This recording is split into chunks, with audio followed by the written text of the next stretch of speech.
본 강의는 임상심리사 2급 실기 기출문제 중 출제 빈도가 높았던 문제들을 정리하여 공부에 도움을 드리고자 제작하였습니다. 본 영상은 두 번째 영상으로 임상심리사 2급 시험이 처음 실시된 2003년부터 2023년까지 20년간 출제된 문제 중 5번에서 6번 출제된 문제들입니다. 첫 번째 문제는 초기 면담에서 행동관찰에 포함되어야 할 요소 4개 또는 5개를 쓰라는 문제입니다. 행동관찰 요소들은 첫째, 외모와 용모. 둘째, 말과 표현 언어. 셋째, 신체 동작 행동. 넷째, 면담 태도. 다섯째, 인지기능 반응. 여섯째, 정서 상태 반응 기능. 일곱째, 사고 내용과 이해 능력 통찰. 여덟째, 의사소통 능력. 내담자와 초기 면담을 한다고 상상하면서 어떤 점을 우리가 살펴보는지를 떠올려 보면 될 것입니다. 이 페이지의 내용은 종합심리검사보고서 또는 상담 사례보고서 등에 포함되는 행동관찰 부분에 대한 예시입니다. 참고로 읽어보시기 바랍니다. 다음 문제는 초기 상담에서 내담자와 흔히 일어나는 대화의 내용을 주고 상담자의 적절한 반응을 쓰고 근거를 적으라는 문제입니다. 선생님, 솔직히 저는 확신이 안 섭니다. 상담을 받으면 과연 좋아질까요? 그렇게 말씀하실 수 있어 다행입니다. 솔직하게 얘기하기가 쉽지 않거든요.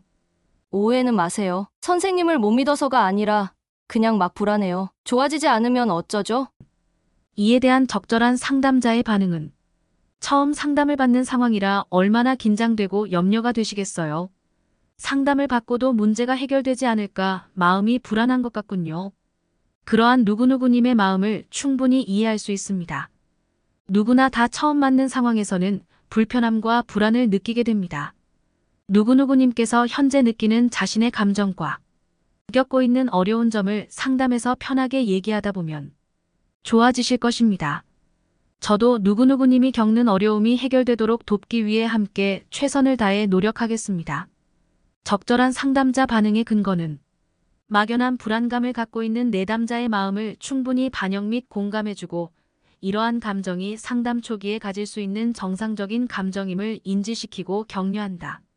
그 후 상담을 하고자 하는 동기를 유지하도록 돕는다. 다음은 상담 중 내담자가 침묵하는 경우의 이유나 의미를 3가지 또는 4가지 쓰라는 문제입니다. 침묵의 의미와 이유는 다음과 같습니다. 첫째, 내담자가 상담자에 대한 적대감에서 오는 저항이나 불안이 있는 경우. 둘째, 내담자가 할 말이 바닥났거나 무슨 말을 해야 할지 헤매는 경우. 셋째, 내담자가 방금 이야기했던 것에 관해 생각을 계속하고 있는 경우.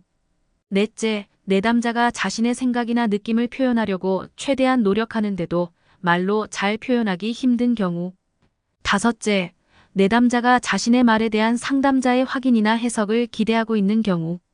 여섯째, 내담자가 자신의 감정 표현으로 인한 피로에서 회복하고 있는 경우.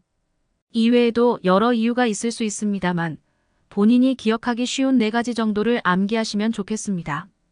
다음 문제는 내담자 반응을 해석할 때의 주의사항을 5가지 쓰라는 것입니다. 상담에서 해석할 시의 주의사항은 첫째, 내담자가 받아들일 준비가 되어 있다고 판단되는 경우 조심스럽게 실행한다. 둘째, 내담자의 성격을 파악하지 못한 경우 및 해석에 대한 실증적 근거가 없는 경우 해석을 삼가한다. 셋째, 상담 초기에는 감정의 반영, 중기에는 명료화와 직면, 후기에는 해석의 과정을 거쳐서 해석을 전개한다. 넷째, 즉각적 해석, 충고적 해석을 삼가며 모순을 지적하지 않는다. 다섯째, 가급적 내담자가 스스로 해석을 내리도록 인도한다. 다음은 상담 종결과 관련된 문제입니다. 2가지 유형으로 출제되었는데 한 유형은 종결하기 위해 상담 관계를 마무리하면서 해야 할 일을 3가지 쓰라는 유형과 또 다른 유형은 종결 과정에서 다루어야 할 사항 5가지를 쓰라는 것이었습니다. 두 유형이 비슷하면서도 출제자에 따라 원하는 답이 다를 수도 있어 다소 혼동이 되는 문제입니다. 첫 번째 유형인 종결하려고 상담 관계를 마무리하면서 해야 할 일 3가지는 첫째, 이별 감정 다루기. 상담 종결로 인한 내담자의 불안을 다루는 것입니다. 특히 의존적인 내담자의 경우는 이를 심도 있게 다루어야 합니다. 종결 후에도 언제든지 다시 상담할 수 있음을 알려주어 내담자에게 심리적인 안정감을 제공하는 것이 필요합니다. 둘째, 상담 성과에 대한 평가 및 문제 해결력 다지기. 설정했던 상담 목표 대비 상담 성과를 함께 평가하고 미해결된 부분에 대한 탐색 및 논의를 합니다. 또한 상담 성과가 일상생활에서 지속적으로 유지되도록 필요한 방안을 구체화합니다. 셋째, 추후 상담에 대한 논의. 상담 효과를 종결 이후에 재평가하기 위해서 또한 종결 후 상담 효과가 유지될 수 있도록 하기 위해 추후 상담에 대한 논의를 합니다. 두 번째 유형인 상담의 종결 과정에서 다루어야 할 사항 5가지는 첫째, 상담 성과에 대한 평가. 상담을 통해 가장 도움받은 것은 무엇인가? 아직 해결되지 않고 남아있는 문제들은 어떤 것인가?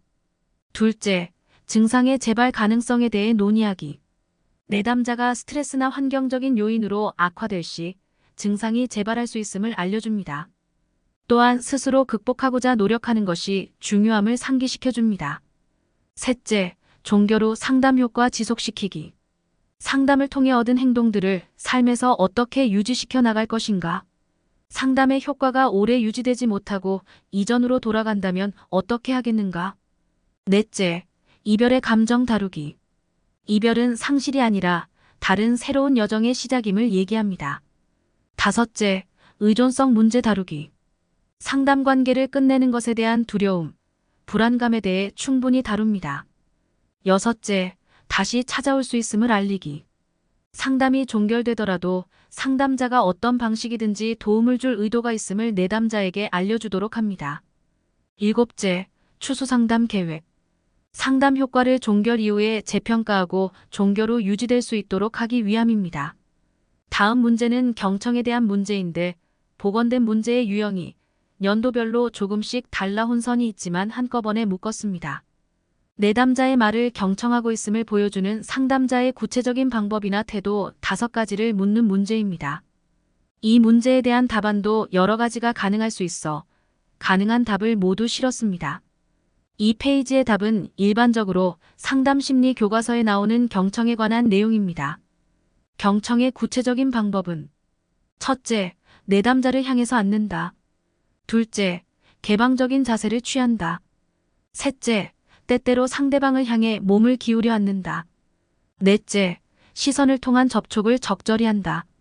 다섯째, 이야기를 들으면서 적절히 고개를 끄덕이거나 단순한 음성 반응을 한다. 여섯째, 내담자의 말을 끊지 않고 충분히 말할 시간을 준다. 일곱째, 관심 어린 질문이나 재진술 등을 한다. 여덟째, 개방적 질문으로 하고 불필요한 질문을 삼간다. 이 중에서 5가지를 기억하시면 좋겠습니다. 두 번째 답안은 이건이 얘기한 관심을 기울이는 방법 또는 태도입니다. 이건이 얘기한 방법 솔라는 S는 스퀘어리로 정면으로 보고 O는 오픈으로 개방적 자세를 취하고 L은 린으로 내담자 쪽으로 몸을 기울이고 E는 I로 적당하게 지속적으로 눈맞춤을 유지하고 R은 릴렉스드로 편안하고 자연스럽게 관계 형성을 하고 세 번째 답안은 힐과 오브라이언이 얘기한 인커레이지입니다. 인커레이지는 각 알파벳이 의미하는 것을 한 단어로 묶은 내용입니다. 각 알파벳이 의미하는 것을 살펴보면 E는 아이 컨택, 즉 눈맞춤하기. N은 노드, 고개 끄덕임을 적당히 사용하기. C는 컬추럴 디퍼런스, 문화적인 차이를 인식하고 존중하기. O는 오픈, 개방적인 자세. U는 음으로, 등에 인정하는 언어 사용하기. R은 릴렉스, 몸을 편안하고 자연스럽게. A는 어보이드, 지나치게 웃거나 산만한 행동 피하기. G는 그래메티컬, 내담자의 문법에 맞추기. 내담자와 같은 언어 스타일을 사용함. E는 이어, 언어적, 비언어적 메시지를 주의하여 듣기. S는 스페이스, 적당한 공간 사용하기. 너무 가깝거나 너무 멀리 앉지 않음. 이 중 5가지를 기억하시면 좋겠습니다. 다음으로 상담 윤리에 관한 문제가 자주 출제되고 있습니다. 이 문제도 비슷한 내용의 질문이 약간씩 다른 유형으로 출제가 되어 여기에 함께 묶었습니다. 기본적 윤리 원칙이나 윤리 지침, 행동 지침 또는 전문가의 윤리 원칙 5가지를 쓰라는 문제입니다. 이 문제들도 출제자의 의도에 따라 정답이 달라질 수 있어 상담윤리 관련 책이나 학회 윤리 규정에 따라 다른 답이 있을 수 있음을 유념하시기 바랍니다. 일반적인 윤리 원칙으로는 키치너가 언급한 5가지 원칙이 있습니다. 자율성, 선행, 무해성, 공정성, 충실성의 5가지입니다. 자율성은 타인의 권리를 해치지 않는 한 내담자는 자신의 행동을 선택할 수 있는 권리가 주어져야 한다. 선행은 내담자에게 이로운 일을 행하고 선의의 태도로 필요한 도움을 주어야 한다. 무해성은 내담자에게 해를 끼칠 수 있는 어떤 행동도 하지 않아야 한다.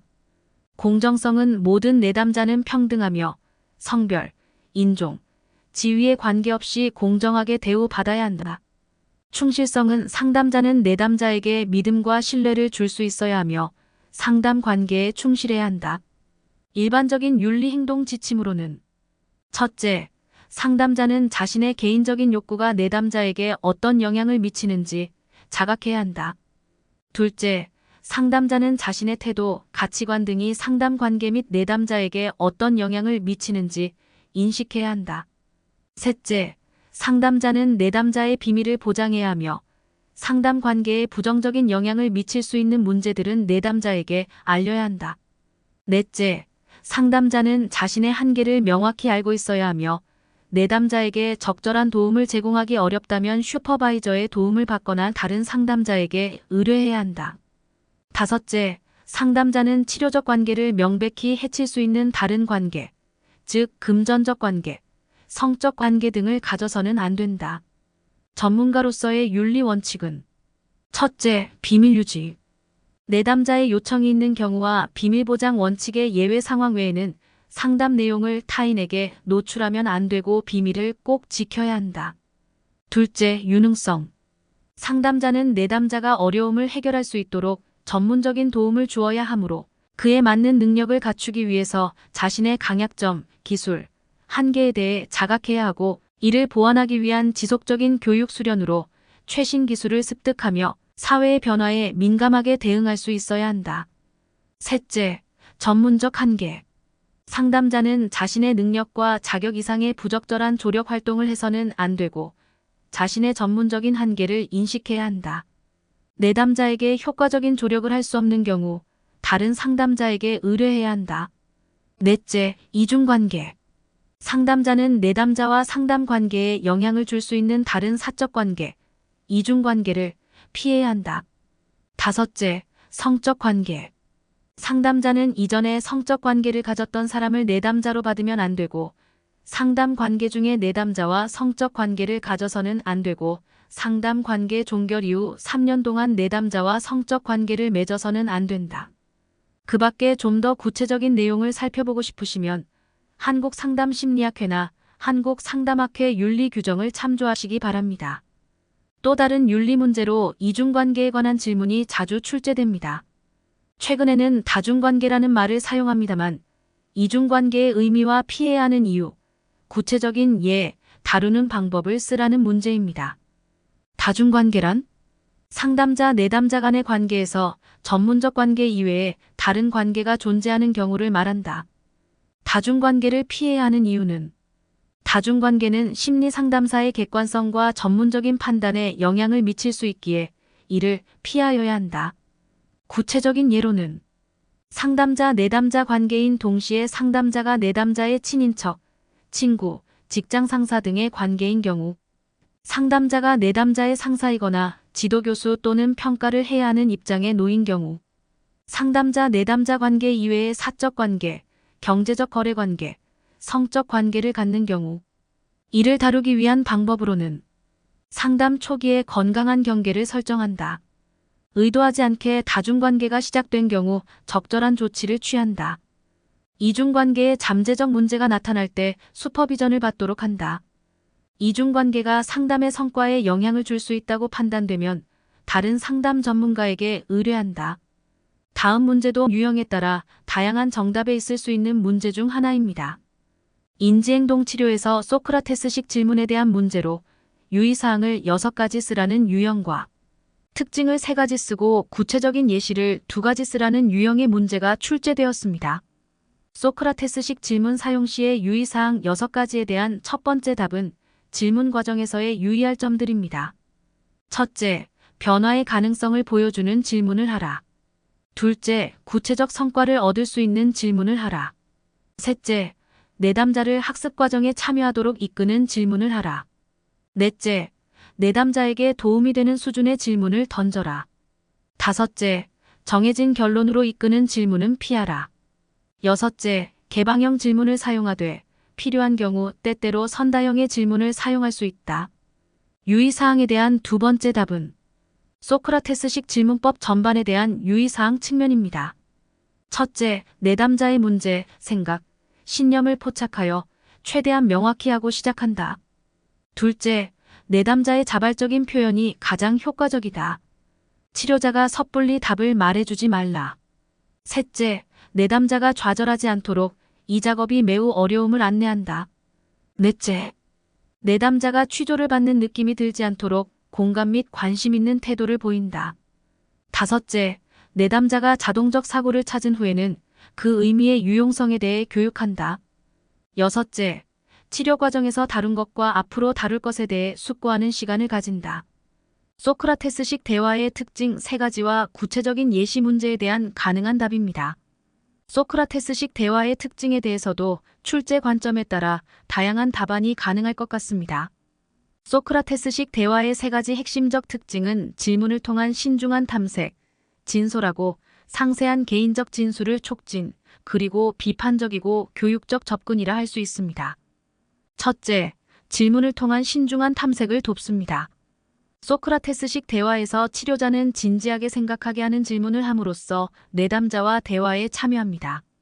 치료자는 자신의 해석이나 해결책을 제시하기보다는 내담자의 사고 과정을 이해하는 것을 목표로 합니다. 질문은 내담자가 자신의 감정이나 행동 뒤에 숨겨진 신념, 가정 및 추론을 탐구하도록 촉진합니다. 그럼으로써 치료자는 내담자가 다른 관점을 고려하고 스스로 통찰력을 발견하도록 돕습니다. 둘째, 진솔하고 상세한 개인적 진술을 촉진합니다. 소크라테스식 대화는 내담자의 개인적인 경험과 감정을 소중히 여깁니다. 치료자는 내담자에게 자신의 생각, 감정, 과거의 사건에 대한 자세한 설명을 하도록 촉구합니다. 가정을 하는 대신 치료자는 내담자로부터 진솔하고 솔직한 반응을 구합니다. 이러한 개방성을 통해 내담자의 관점을 더 깊이 이해하고 근본적인 문제를 발견하는 데 도움을 줍니다. 셋째, 비판적이고 교육적인 접근입니다.